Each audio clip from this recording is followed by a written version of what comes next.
You know I love music. And every time I hear something hot, it makes me want to move. It makes me want to have fun. But it's something about this joint right here. This joint right here, it makes me want to let it go. Can't let this thing called love get away from you. Feel free right now, go do what you want to do.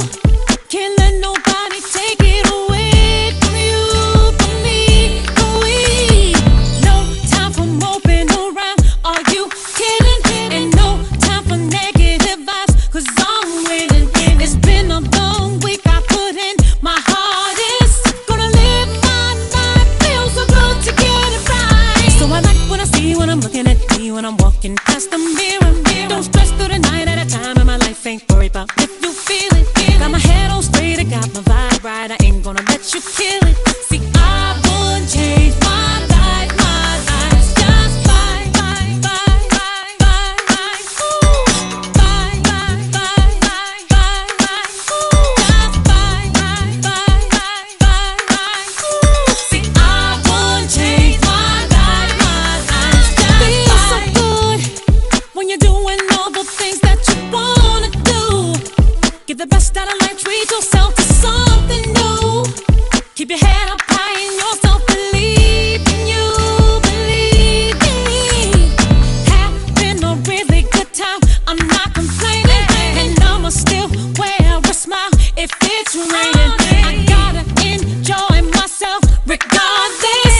I appreciate life, I'm so glad that it's fine. So I like what I see when I'm looking at me, when I'm walking past the mirror. Ain't worried about you and what you're gonna do, I'm a lady, so I must stay classy. Gotta keep it high, keep it together if I want to get better. See, I wouldn't change my life, just fine, fine, fine, fine, fine, ooh, fine, fine, fine, fine, fine, fine, fine, fine, fine, fine. See, I wouldn't change my life. Happy New Year. This is Neneh Diallo with Stiletto Moms Radio. It is so cold outside right now, so forgive the scarf and what have you. I was like, but it is way too freezing here in DC for me to have tried to look even remotely cute. But I want to wish everybody a happy New Year. Hope everybody had a blast, and 2016 is just another year for us to try again. So let's go big. I'm so happy to have with me today Amber Mortley Coleman. Or did I say that right? Coleman Mortley. I'm dyslexic too. Okay. Who is here to talk to us about a very, very important discussion today on increasing and promoting diversity in STEM. And STEM stands for science, technology, engineering, and math. I am really geeked out about this, so thank you so much for joining us today. Amber is the digital media manager at iCivics, Inc., which is an edtech nonprofit that makes digital resources and video games for kids. She's a mother to 3 beautiful children, and I think they are just as gorgeous as she is. And I mean, I follow your blog and I love it, Mom of All Capes, where you basically, it's like, a daily day in the life of Amber and the children and the girls, right? Yeah, I love it. I love it. So we're going to be getting into the topic of diversity in STEM. But before we do, I thought that we would, be remiss if we didn't talk about a couple of things, how I like to do here at Stiletto Moms Radio, and that's talk about some of the current events. And I think it was around during the Christmas break, there was this video that went viral on Facebook. It was called the Black Baby Doll Prank. Yeah. Yes, I think you even shared it, and I shared it. Yes, on my page. So, Mike, I don't know if you have that queued up, but let's show the audience what we're talking about, and then we'll talk about it. But Black Baby Doll Prank. Uncle Seth and Cynthia. Go ahead.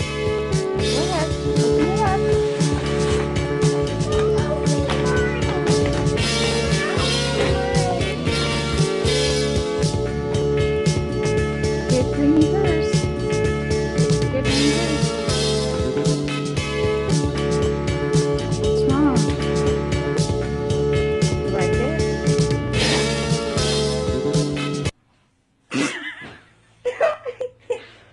Do you like it, Reagan?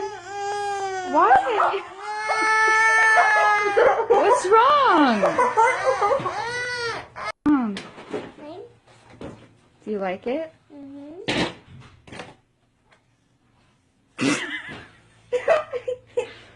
Do you like it, Reagan? Why? What's wrong?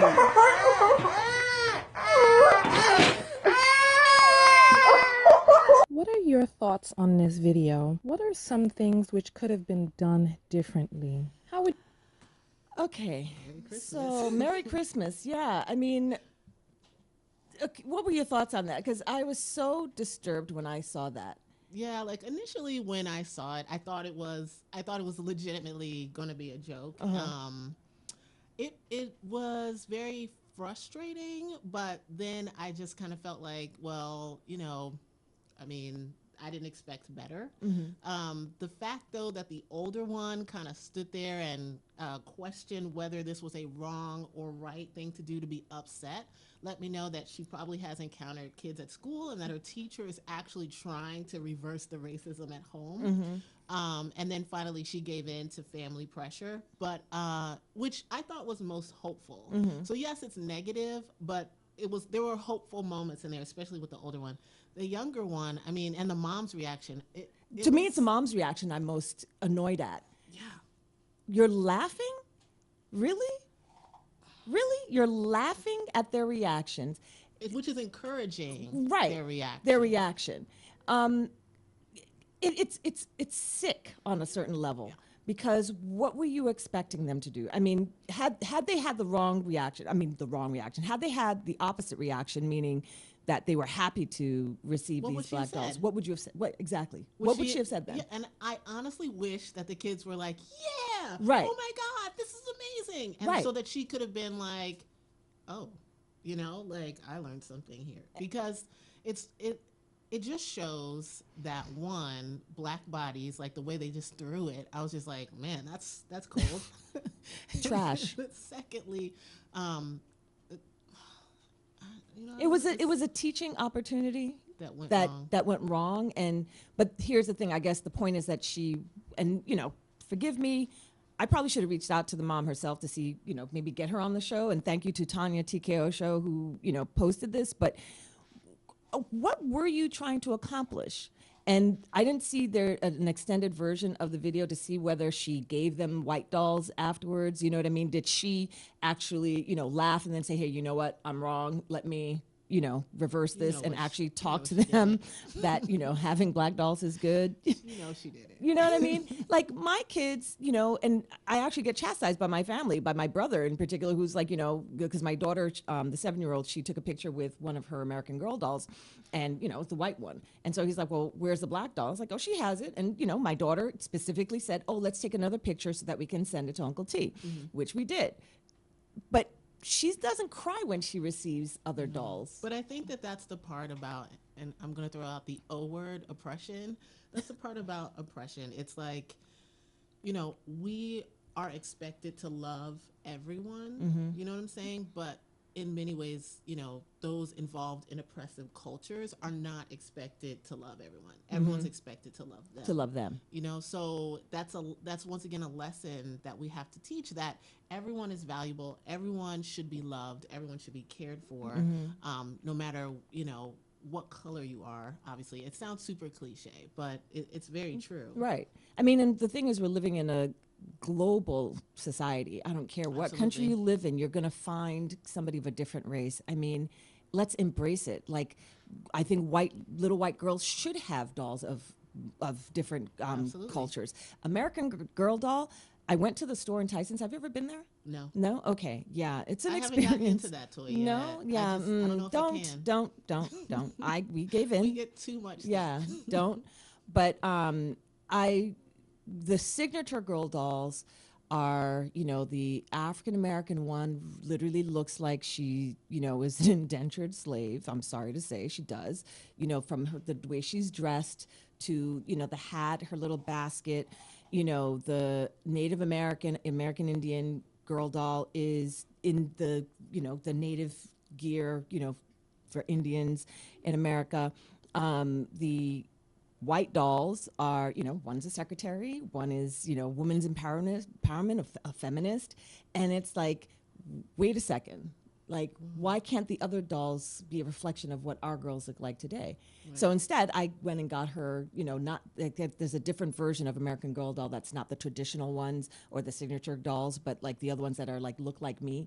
And so, you can kind of custom make, the doll to kind of, resemble your daughter if you want it to. But it's just, why do we do that? Well, I think it's so that you don't. Okay, so when toy makers make things, they don't want to leave anyone out. But they also want to keep things authentic. And so that's where, once again, diversity is an important part of our economic system, tech, toys, all of that. You need to have everyone at the table. Exactly. So that someone can say, well, hey, John, that's a great idea. Then all the dolls should be dressed in Frontier toy, outfits. Like, not just some of us. Right. But when you have like a homogenous setting, you're not going to get the voices of all kinds of people chiming in on how everyone's going to experience something or not.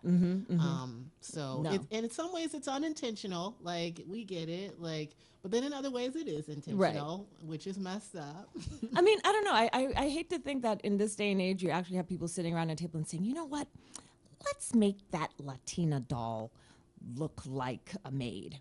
Let's make that Native American girl doll with the feather. Like, I don't know if they're consciously doing it, or is it just in their subconscious that it's maybe coming from a good place, but the foundation on which it's there is like so wrong. Yeah, I mean, if you've grown up in an environment that's quite homogenous, whether it's all black or all white, your idea of other or all Hispanic or all Asian, and there's lots of different Asian, like Southeast Asian, Chinese, Japanese. I don't even think there's an Asian American girl doll. A girlfriend of mine asked me that. She's Filipino. She was like, is there an Asian one? I was like, I didn't see one. So, I don't think so. So work on that.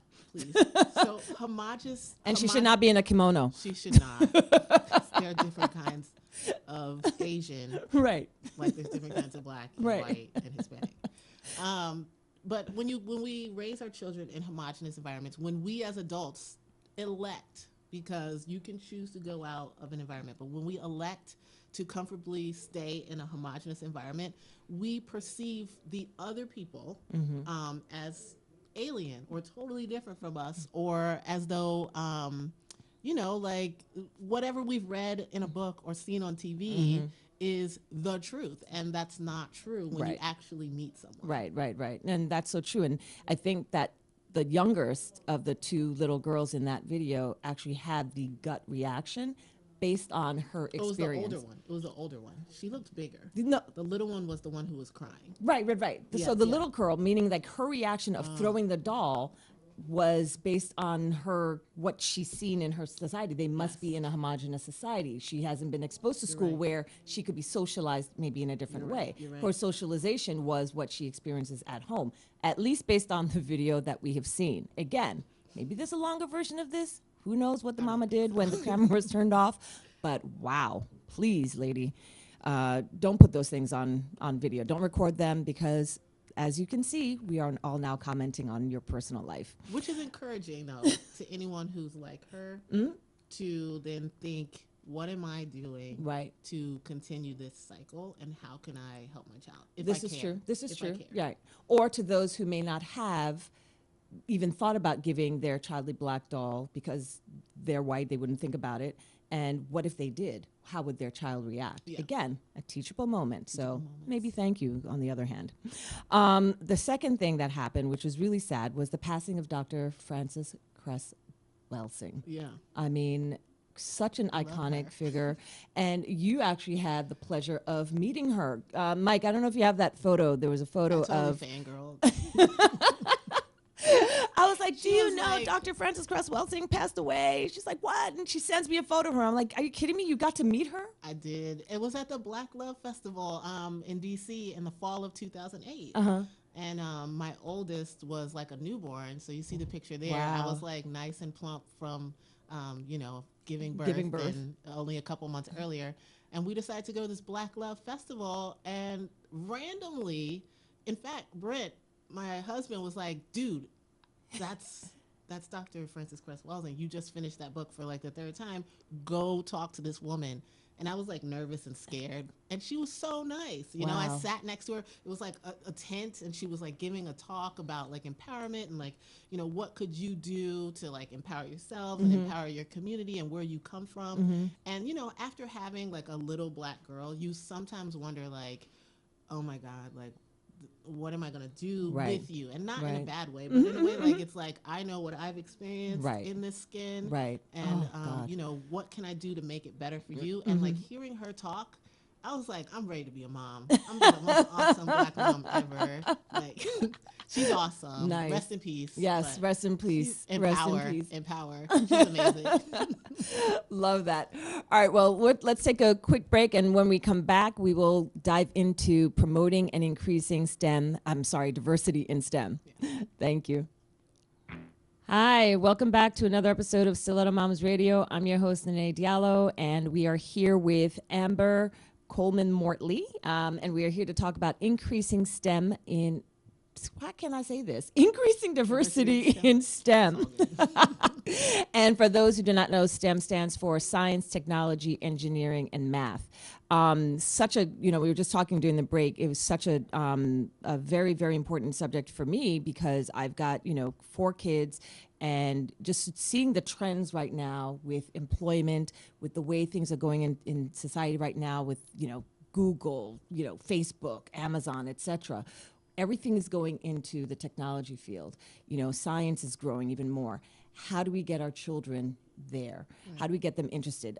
There's an interesting statistic I got from Wired magazine actually today that says 15 years into the 21st century, the talent pool makeup in STEM disciplines resembles a 1980s U.S. Census report.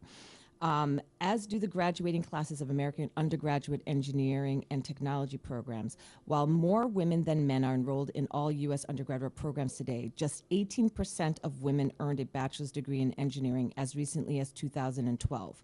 The number was even lower for Hispanics at 8% and for Blacks, 4%. I mean, that's staggering. And It's ridiculous. You go into any office environment, I shouldn't say any office environment, at least the ones that I've been a part of. You go into, IT, white male, Asian male, right? To see women, very, very few and far between. And if they are women, they're Asian women or white women, actually, that make up most of them. Why do you think that is? I think it's kind of twofold. There's the lack of diversity in STEM, in my opinion, it's part of the systematic expectations that we all have. So, there's sort of a caste system in our society and it's based on color, and it's our expectations of what different color of people are capable of. And so even ourselves, like we think like, a little boy might think, oh, I want to play ball, or I want to be a rapper. A little black boy. A little black boy. Like I want to do these things that I see people like me doing, that they make lots of money doing. Because none of us want to be broke, So they think, if they're in a very bad urban environment, they might think selling drugs is like awesome, as well. And so, whereas a little white boy might say, if he's in an affluent environment, he might say, well, I'm going to go to college and, I might sell drugs for fun on the side, but, it's just for fun. And, right. Because they sell drugs too. Yes, they do. Sorry. But his expectation of making money might be like, get his MBA and be a lawyer and, work in Silicon Valley, and that's his thought of how to make money.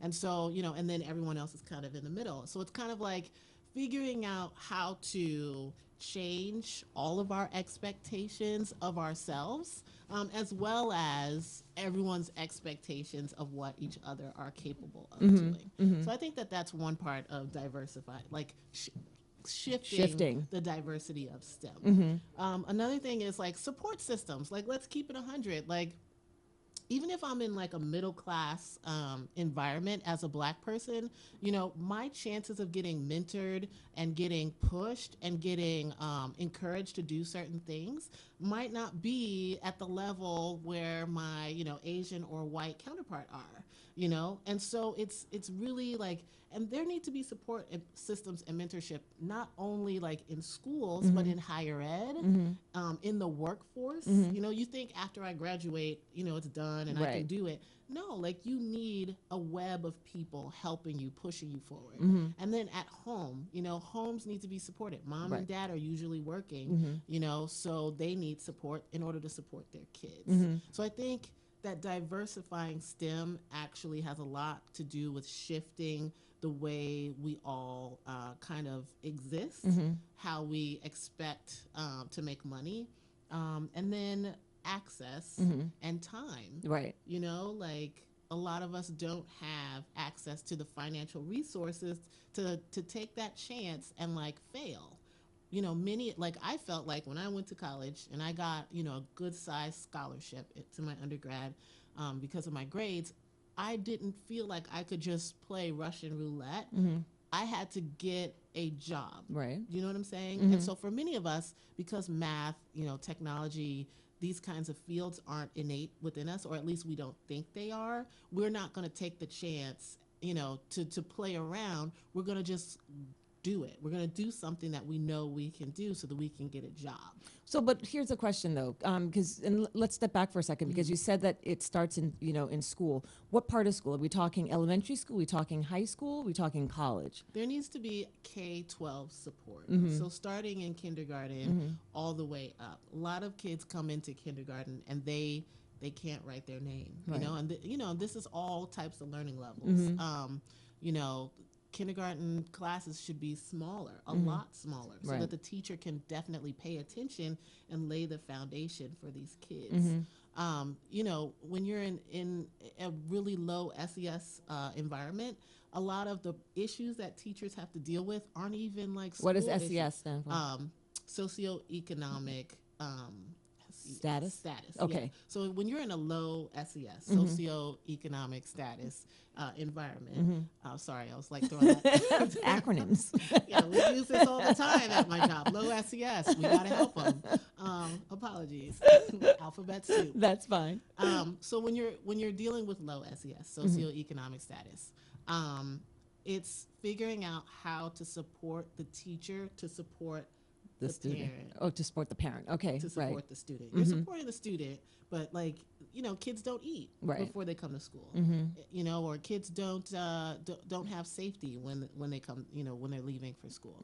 So it's not just saying I'm gonna throw more math at them. Right. Like there needs to be like maybe like a social worker component if we really want to attack some of these disparity issues. Yeah. But okay, but I think you can be from you don't have to be from a lower economic status to also be let's say the little white girl even in class raising your hand in science, and the teacher is, instead of picking on Sarah, they're going to pick on Timmy, because I think that there's that unconscious bias of I'm going to go and support the boy and help the boy succeed. Math is hard for girls, comes easier for boys. Language arts easier for girls, harder for boys. I mean, I remember I went to private school all my life, and I remember being in classrooms where the majority of the girls excelled in the language arts, English, history, etc. And in the sciences, it was the boys and the Asians that did pretty well. And I remember even at that age thinking to myself, like, it wasn't about, I don't know, it definitely wasn't about class for me or socioeconomic status, but it was more so that they're just better at it for some reason, whether it's that the parents are supporting them or that the teacher goes and gives them that mentorship that we keep talking about, because of the unconscious biases that maybe the teachers have. But then that developed in me unconscious biases as well that I've taken on as an adult. And then moving into college, when we talk about, providing that mentorship and support, even postgraduate, whose responsibility is it to go and seek that mentorship? I mean, you studied engineering? I did school? not. I Okay. actually should have. My grandmother reminds me every day of the poor choice that I made of not. I actually ended up being an African history major, which I'm super proud of, Okay. by the way. Can't be mad at that. Right, exactly. Love my people. But I think I'll speak from my own personal experience. The reason I didn't major in engineering, and I should have, my dad's an engineer, my grandfather's an engineer, my brother's an engineer, it was literally like, I don't think I can do it, and there wasn't someone who was like, I mean, I took 2 semesters of college level calculus and economics and still was like, I just can't do this, which was foolish. Right, and you had role models in your Exactly. household. I just needed someone to like, what I call like punch you in the face, but not really, obviously. Violence is bad. But like say, dude, stop whining, stop complaining, get on to this. You can do it. It's a worthwhile commitment to yourself. It's going to be painful. It's going to be difficult. You can do it. And like, the men in my family who are engineers, they're kind of like, you can do it, like, but they weren't aggressively like, you better do it, Right, right, like, right. shaming me into actually going for it would have actually been helpful, rather than like kind of being like, is she gonna do it? Do you think it would have been different had one of them been a woman? It would have totally been different. And my grandmother, she's majored in biology. My mom majored in business. Wow. And she tutored engineers in college. So it's not like the women in my family can't do math. Right. Like I don't know why I didn't, but I'm totally determined that my daughters Your will. daughters will. Like, you're going to be coding. We're going to be building. I think it's women need the wolf pack. Whereas dudes can be solo and just say, I'm going to do it. Like, I got swag. I'm going to do it on my own. Right. There are certain things that women have that swag for. And I think it's just systematically, like, it's like, I had kids. Yay, I can do it.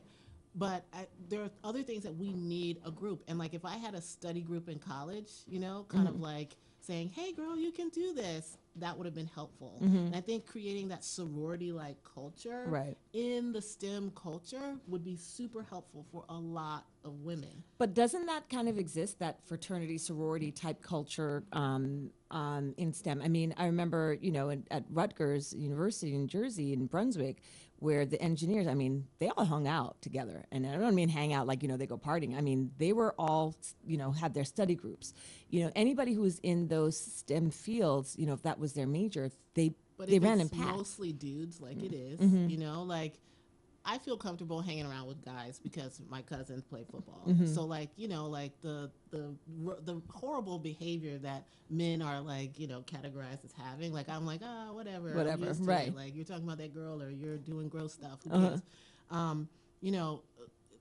When you add competition to that, like something about it creates a very hostile environment for women. Like, so if it's camaraderie and everybody's hanging out, that's cool. Everybody's hanging out. But if it's competition, dudes don't like to compete with women. They do not like to compete with women. Why? Don't. I don't know, because we're awesome. Because they know No we do offense. Love the dudes out there, love my husband. But dudes don't like to compete with women, so, and I experienced this playing sports on the playground, as a kid, like, I'm going to race you. And then when I beat you, like, I'm getting punched in the arm for the next week. Right. It's like, I'm faster. Right, yeah. So it's like teaching that women male ego. Yeah, so there has to be a way in STEM culture to coax the male ego and say, you guys are great. You're fine. We still love you. You're necessary. And then also encourage women to excel and succeed and grow and feel confident, and we don't do a good job of that at anywhere in life. Right. No, and that's very true. So what do you think it is? Do you think it's a reflection on, I mean, we talk about the school culture and, the culture at home, why aren't more black and brown, and by brown, obviously, I mean the Latinos. Why aren't more black and Latinos going into STEM? Is it the notion that it's like, what, you need to go out there and get a job immediately, and it's too hard to find a job in those fields? Because I think you can get I guess, I don't know if you can get a job as a mathematician, or as a teacher like that. Why do you think that is, that they're not going into the field? or being pushed there? I mean, it's complex. You have, if you don't have it in your family already, then you're not gonna think that it's something that you can do. So like for me, like being an astronaut is not something that I'm like, oh yeah, I'm gonna be an astronaut. This is awesome, you know. But being an engineer or being a teacher or or owning a business, because people in my family do it, I can do it. Gotcha. You know what I'm saying? So it's a reflection of what you're seeing. Exactly. And if it's not there, then unless like, you're the odd one out who's like, I'm going to be that doctor. I'm just going to do that. That's what I want to do. Right. Okay. Then it's not necessarily going to be there. And then, so, we know this movement, Girls Who Code, and then there's also the movement Black Girls Code. Talk to us about the difference between the two and why there's a need for Black Girls Code. So I have notes. Please refer to them. Excuse me for not looking dead at y'all. So both campaigns are super important. I'm just going to start out that way. Girls Who Code is addressing the larger disparity between women and men. Okay, and diversity in tech and STEM many times means more Asian men, or more white women, or more Asian women. Some Black dudes, but not a lot. You know. And this should change, and it's problematic. So like Girls Who Code is like, all women should have the opportunity, just like dudes, to code, to have these jobs, have access to these jobs. And so, they're addressing that part, like women and men specifically. Black Girls Code takes it one step further. There's a TED Talk by Dr. Eisler.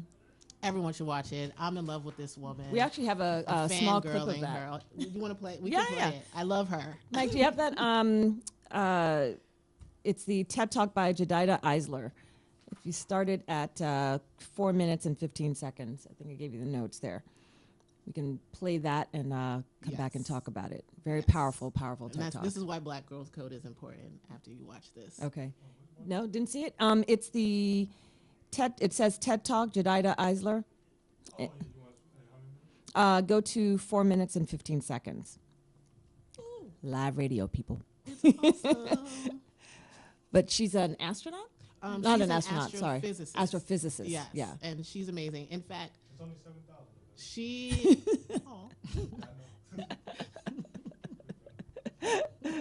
Mike just said there are only 7,000 of them in the world. Yeah. Yeah. She's the first one that graduated from Columbia who's a Black female. Yale, wasn't it? And that's ridiculous because it's 2000s, y'all. Come on, Columbia. Yeah. Come on, Ivies. All right, we're set to go. Let's play this real quick. Despite knowing that I wanted a PhD in astrophysics, I fell through the cracks. It was a poster that saved my dream, and some really incredible people and programs. The American Physical Society had this beautiful poster encouraging students of color to become physicists. It was striking to me because it featured a young Black girl, probably around 12 years old, looking studiously at some physics equations. I remember thinking, I was looking directly back at the little girl who first dared to dream this dream. I immediately wrote to the society and requested my personal copy of the poster, which to this day still hangs in my office. I described to them in the email my educational path and my desire to find myself again in pursuit of the PhD. They directed me to the Fisk Vanderbilt University Bridge program, itself an intersection of the master's and PhD degrees at two institutions. After 2 years out of school, they accepted me into the program, and I find myself again on the path to the PhD. After receiving my master's at Fisk, I went on to Yale to complete my PhD. Once I was physically occupying the space that would ultimately give way to my childhood aspirations, I anticipated a smooth glide to the PhD. It became immediately apparent that not everyone was thrilled to have that degree of liminality in their space. I was ostracized by many of my classmates, one of whom went so far as to invite me to do what I really came here to do, as he pushed all the dirty dishes from our meal in front of me to clean up. I wish that were an isolated occurrence, but for many women of color in science, technology, engineering, and mathematics, or STEM, This is something they have long endured. 100% of the 60 women of color interviewed in a recent study by Joan C. Williams at UC Hastings reported facing racialized gender bias, including being mistaken for the janitorial staff. This mistaken identity was not reported by any of the white women interviewed for this study, which comprised 557 women in total.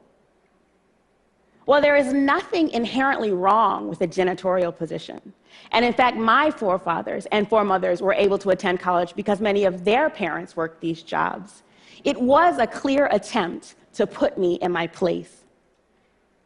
While there was certainly the acute pain of the encounter, the real issue is that my appearance can tell anyone anything about my ability. Beyond that, though, it underscores that the experiences of women of color in STEM do not... Preach. Powerful. Preach. Powerful. Right. I mean, and a lot of people don't have time for it. Like, a lot of people are like, okay, I'm really smart. I love math. I love science. But I don't really want to be insulted. I'm intelligent. I don't want to be insulted like that. And that's why they're like, forget it. I'm not doing it. but I mean, you can say that almost with any field. Right. Any job, I'm definitely not a scientist or mathematician or engineer, but I feel that way anytime I apply for a job, that, you know, I now have to prove myself 100 times more than my white counterparts because of my color, because I know that that's the first thing that they see. I mean, from interviews that I go on, people saying, you're so articulate. Should I not be articulate?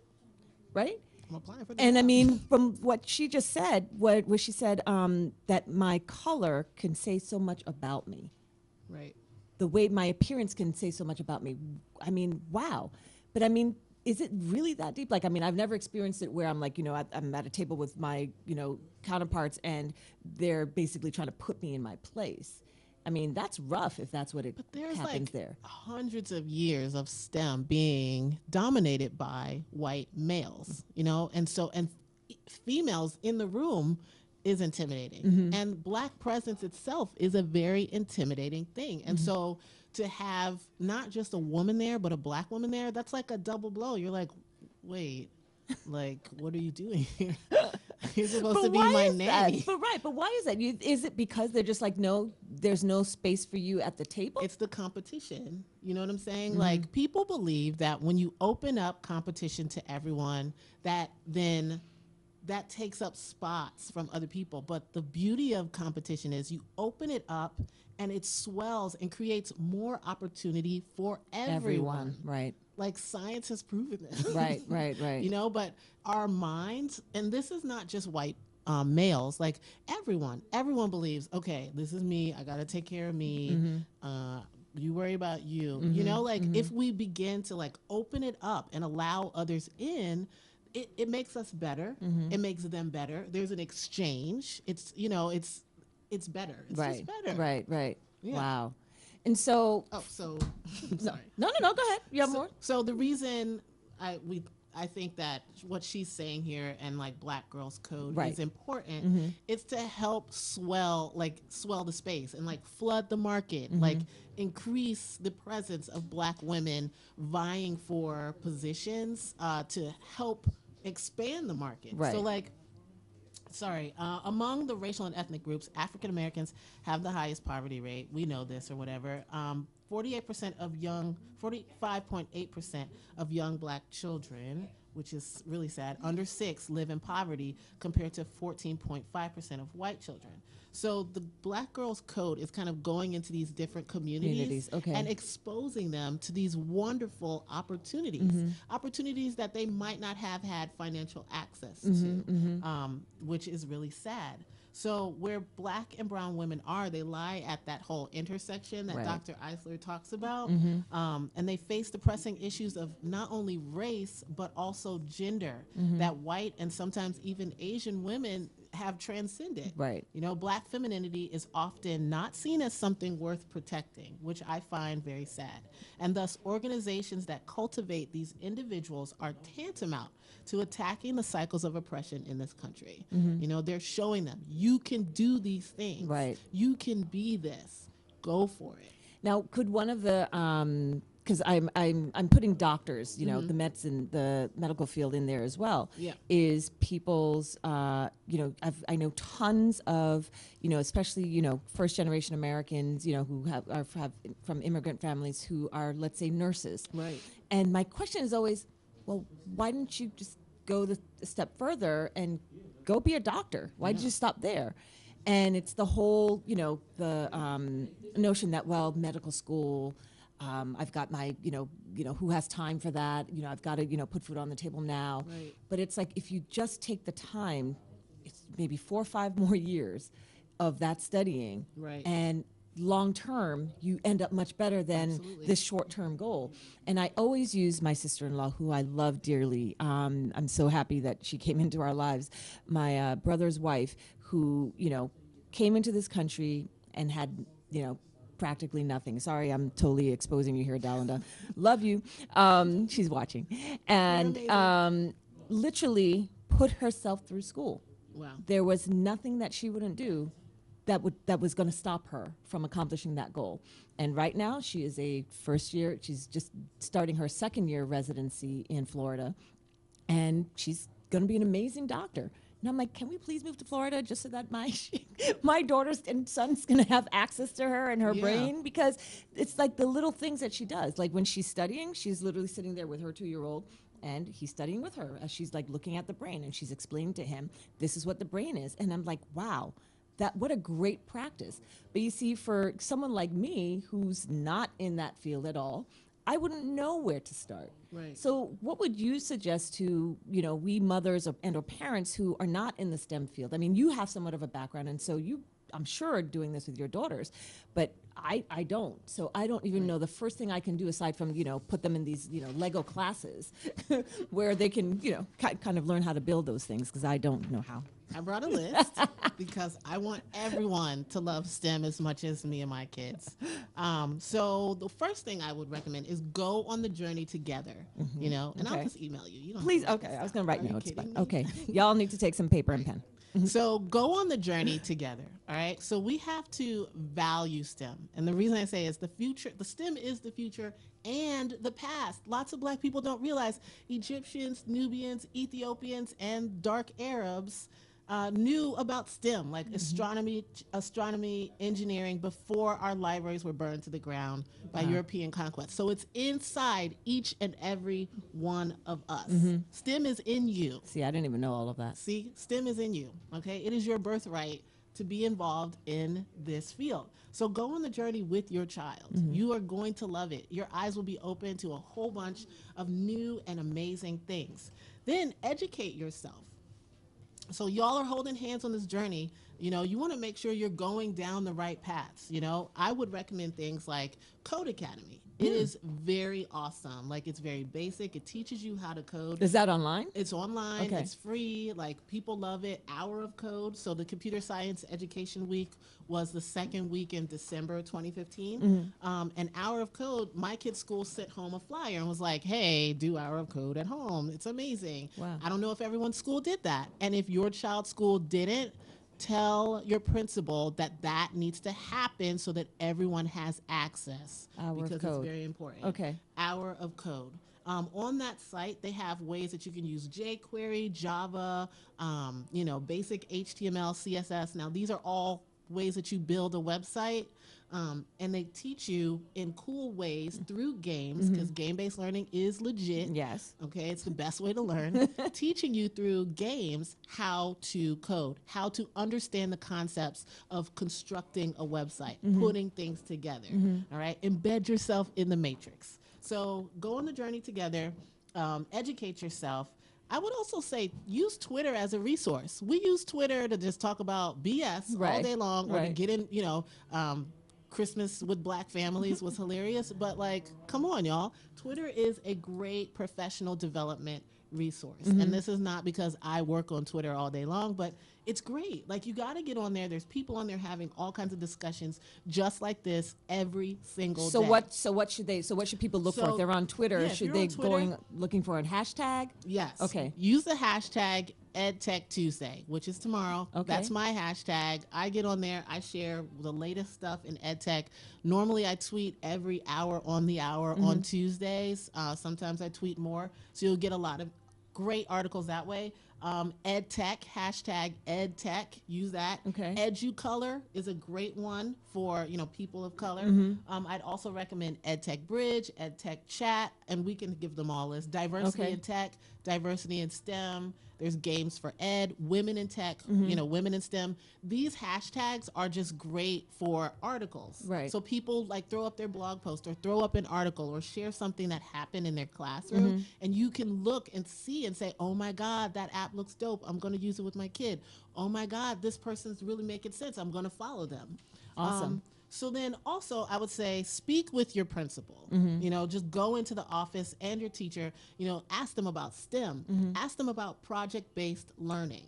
So my kid brought home really quick a project where she had to take recyclables and create something. That's an engineering project. Wow. And so Was that the doll project? Yeah, that's I the doll love that. project. Okay. So we literally took, throwaway stuff and constructed this puppeteer doll, and then we were like, well, how are we going to stick it together, because glue's not going to stick it together? So we had to engineer, and we used sewing as a way to keep the doll together. Wow. So project-based learning is the best form of engineering training, because you got to use all kinds of skills, Critical thinking. Right. Also networks and meetups. These are really, really important. Networking, meeting people. If you're online or whatever, follow people. Follow the thought leaders. And here are a few that you can follow. Rafrans Davis, she's awesome. She is an educator online. She is a Black mom. She talks about game-based learning. She talks about everything. I love her. She follows me. I follow her. She's amazing. Rafrans Davis. Pragmatic Mom talks about diversity. You can follow Dr. Eisler, Black Girls Code.